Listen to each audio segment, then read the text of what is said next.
Welcome back. आप देख रहे हैं वन अपना फाइनेंस मिनिस्टर। और इंश्योरेंस के बाद अब बात करते हैं इन्वेस्टमेंट्स की। इन्वेस्टमेंट्स में भी अगर आप म्यूचुअल फंड खरीद रहे हो तो अक्सर आपके भी जहन में ये सवाल आया होगा कि रेगुलर स्कीम्स होती हैं और डायरेक्ट स्कीम्स होती हैं, आपके लिए कौन सी सही है, और क्यों हम डायरेक्ट स्कीम्स में थोड़ा सा जो मुनाफा आपको मिल रहा है वो थोड़ा सा ज़्यादा देखते हैं।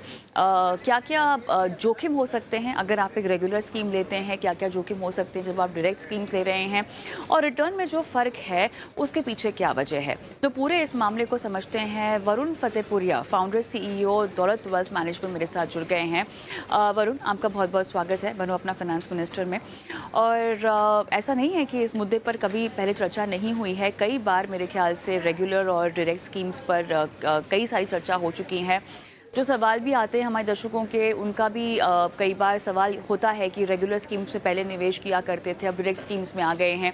कुछ दर्शक ऐसे भी हैं जो डायरेक्ट आने के बाद कहते हैं कि हम अपने आप को नहीं इसमें फिगर आउट कर पा रहे हैं या ट्रैक नहीं कर पा रहे हैं, तो वापस क्या हम चले जाए रेगुलर स्कीम्स में।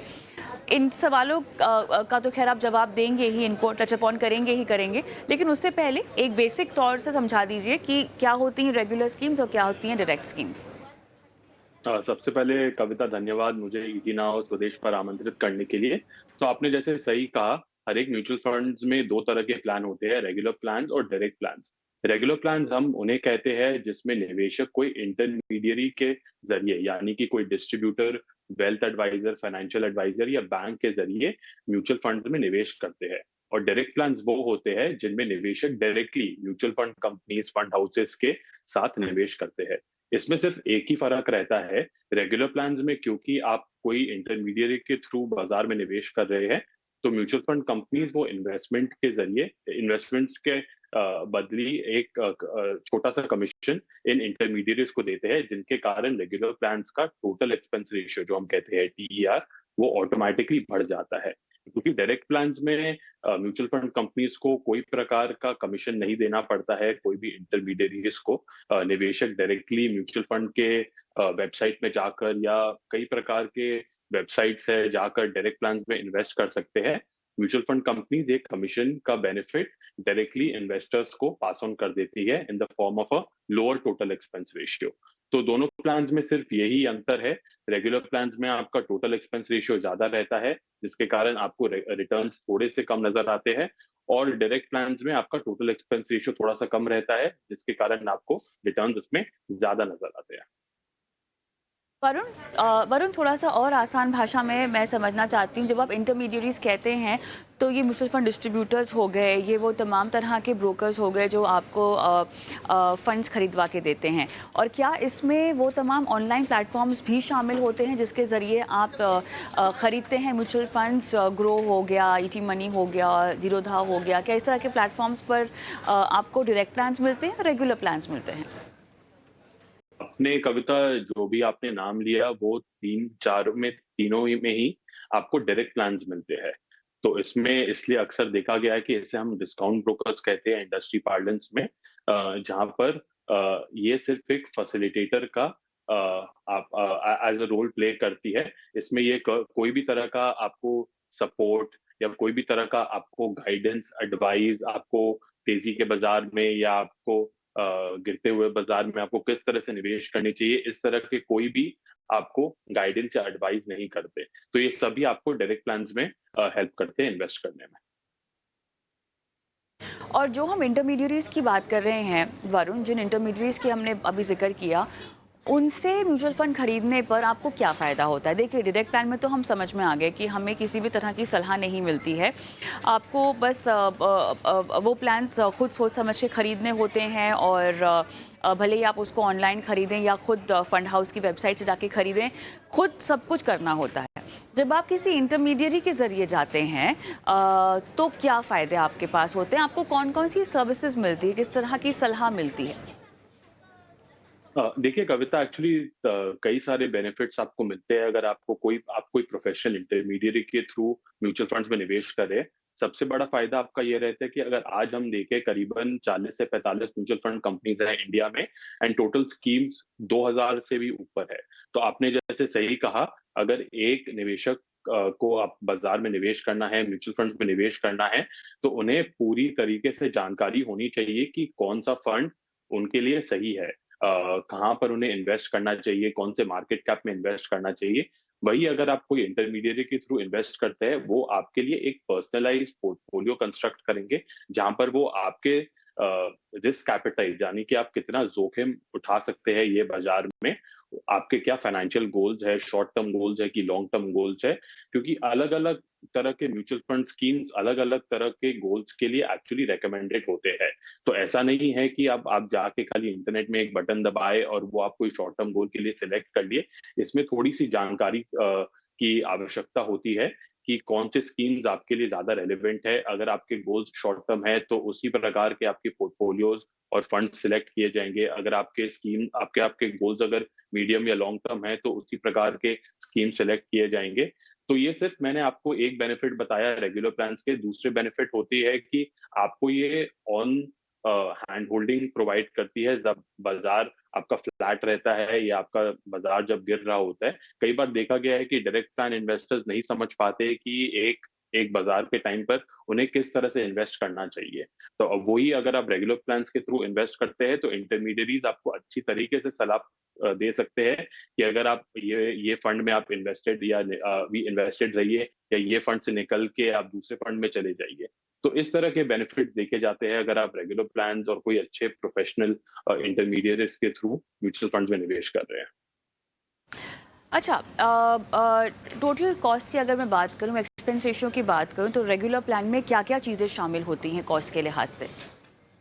तो देखिए म्यूचुअल फंड्स चलाने के लिए म्यूचुअल फंड कंपनीज को कई तरह के खर्चे उठाने पड़ते हैं। फंड मैनेजर की सैलरी, ट्रेडर की सैलरी, फिक्स्ड कॉस्ट, आपके ऑफिस के खर्चे, रिसर्च एनालिस्ट के खर्चे, आरटीएस को फीस। तो इसी ये सभी खर्चे एक आपका टोटल एक्सपेंस रेशियो में इंक्लूड किया जाता है। दोनों ही रेगुलर प्लान और डायरेक्ट प्लान में ये जो मैंने आपको कंपोनेंट बताया सेम रहता है। सिर्फ जो इसमें आपका दोनों अंतर आता है वो आपका जो कमीशन दिया जाता है। तो अगर मैं रेगुलर प्लान या कोई मैं इक्विटी स्कीम की बात करूँ, तो इसमें करीबन आपका समझ लीजिए 50 पैसे से लेकर ₹1 तक कमीशन दिया जाता है म्यूचुअल फंड डिस्ट्रीब्यूटर्स और इंटरमीडिएरी को। एंड इतना ही आपका अंतर रहता है रेगुलर प्लान और डायरेक्ट प्लान के टोटल एक्सपेंस रेशियो में। बाकी सभी सभी सभी सारी चीज़ सेम रहती है।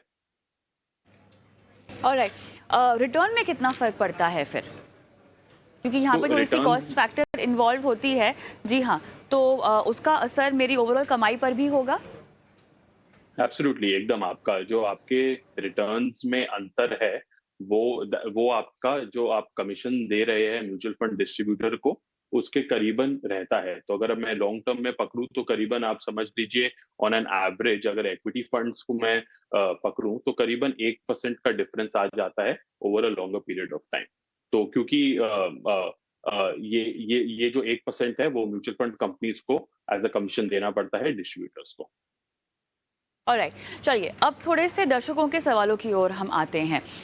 मान लीजिए किसी ने सालों साल रेगुलर स्कीम के ज़रिए निवेश किया है, लेकिन अब उनको उसी फंड की डायरेक्ट स्कीम में जाना हो, तो औपचारिकता यहाँ पर क्या-क्या उनको पूरी करनी पड़ेंगी? क्या अपने पूरे पैसे रिडीम करके उनको एक नई स्कीम खरीदनी पड़ेगी, यानी एक नया फ़ोलियो होगा? ज़रा ये पेचीदगियाँ हैं, ज़रा उनको समझाइएगा आसान भाषा में। देखिए कविता, हमें ये बात ध्यान रख लेना ज़रूरी है कि दोनों ही रेगुलर प्लान्स और डायरेक्ट प्लान में अंडरलाइंग जो फंड का पोर्टफोलियो है, वो सेम रहता है।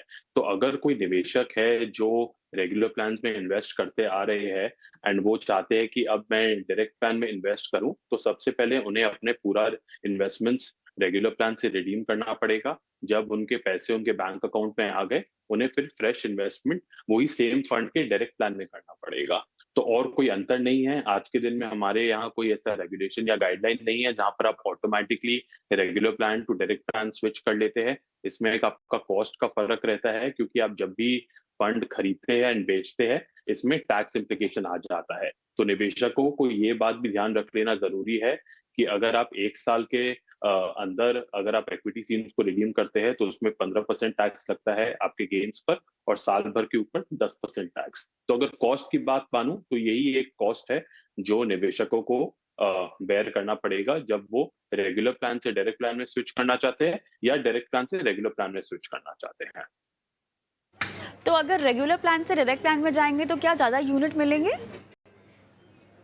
हाँ, आपको ज़्यादा यूनिट मिलते हैं क्योंकि उसमें आपका जो नेट एसेट वैल्यू है, जो आपके एक फंड की नेट एसेट वैल्यू होती है, वो ज़्यादा होती है। क्योंकि टोटल एक्सपेंस रेशियो जैसे मैंने आपको बताया डायरेक्ट प्लान के कम रहते हैं। तो ऑटोमैटिकली जो फंड का एनएवी है, वो आपका रेगुलर प्लान से अगर मैं कंपेयर करूँ तो ज़्यादा रहता है। तो वो सेम सेम ही अमाउंट में अगर एक निवेशक रेगुलर प्लान से डायरेक्ट प्लान में स्विच करते हैं, तो उन्हें डायरेक्ट प्लान्स में ज़्यादा यूनिट्स प्राप्त होंगे।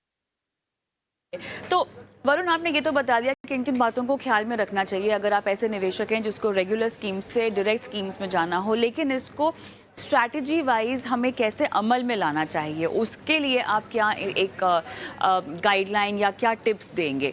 मान लीजिए मन में तो है हमें करना है, लेकिन हम कब करें? स्विच करना है, सही जरिया कब होगा, सही टाइम क्या होगा, रणनीति वाइज हमें कैसे पालन करना होगा रणनीति का? देखिए, कविता मैं 2 चीज़ ध्यान रखूँगा जब अगर मुझे रेगुलर प्लान से डायरेक्ट प्लान में शिफ्ट करना है। नंबर 1, अगर मेरा एक्सपीरियंस मेरे इंटरमीडिएरी यानी कि डिस्ट्रीब्यूटर या वेल्थ एडवाइज़र के साथ अच्छा नहीं रहा है एंड वो एडवाइज़र मुझे कोई भी तरह का वैल्यू एडेड सर्विसेज़ नहीं प्रोवाइड कर रहे हैं इन्वेस्टमेंट्स में। ऐसा नहीं है कि मैं वो इंटरमीडिएरी ने डे 1 में मुझे कोई फंड्स रिकमेंड किए एंड वो मेरे बारे में कंप्लीटली ही भूल गए। ला नेक्स्ट 4 या 5 साल तक उन्होंने मेरे ऊपर कोई ध्यान नहीं दिया। उन्होंने जो रिकमेंड किया था वो सेम फंड ही चलता आ रहा है। एक अगर अच्छा इंटरमीडिएरी और डिस्ट्रीब्यूटर के साथ अगर आप काम करोगे, तो आपको continuously over a period of time आपको वो एक अच्छी सर्विस प्रोवाइड करेगा। आपको बताएगा कि कौन से फंड में आपको अपने निवेश को बढ़ाना चाहिए, कौन से फंड में आपको अपने निवेश को घटाना चाहिए। अगर आपको कोई फंड है, वो उसको एग्ज़िट करनी चाहिए। हर एक फंड में किस प्रतिशत निवेश आपको करना चाहिए। तो कई सारी चीज़ें होती है जब एक निवेशक आपके म्यूचुअल फंड के रेगुलर प्लान में इन्वेस्ट करता है और एक अच्छे डिस्ट्रीब्यूटर के थ्रू इन्वेस्ट करता है।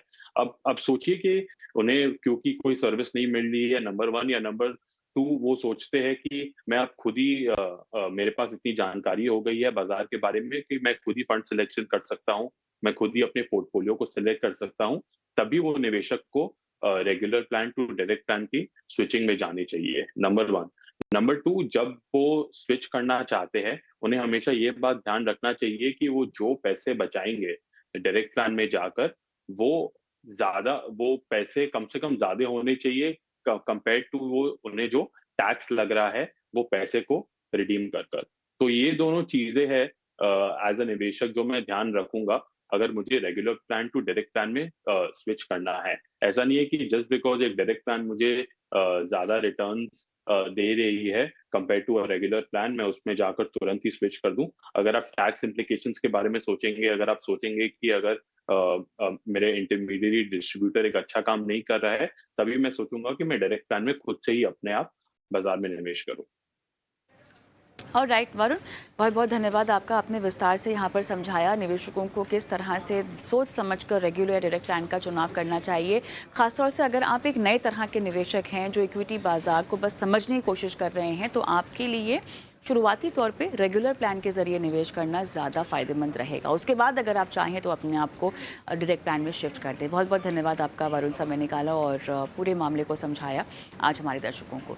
लेकिन हम रुकेंगे छोटे से ब्रेक के लिए, क्योंकि ब्रेक के उस पार हमारी पेशकश शेयर बाजार सबका अधिकार, जहाँ पर हम आपको बताएंगे कि इक्विटी बाजार में म्यूचुअल फंड के जरिए अगर आप प्रवेश करना चाहते हैं तो आपकी क्या रणनीति होनी चाहिए। निसरीन मामा जी हमारी मेहमान आपके सवालों के जवाब देगी और सवाल पूछने का एक अनोखा तरीका भी होगा जो हम आपको बताएंगे इस छोटे से ब्रेक के बाद।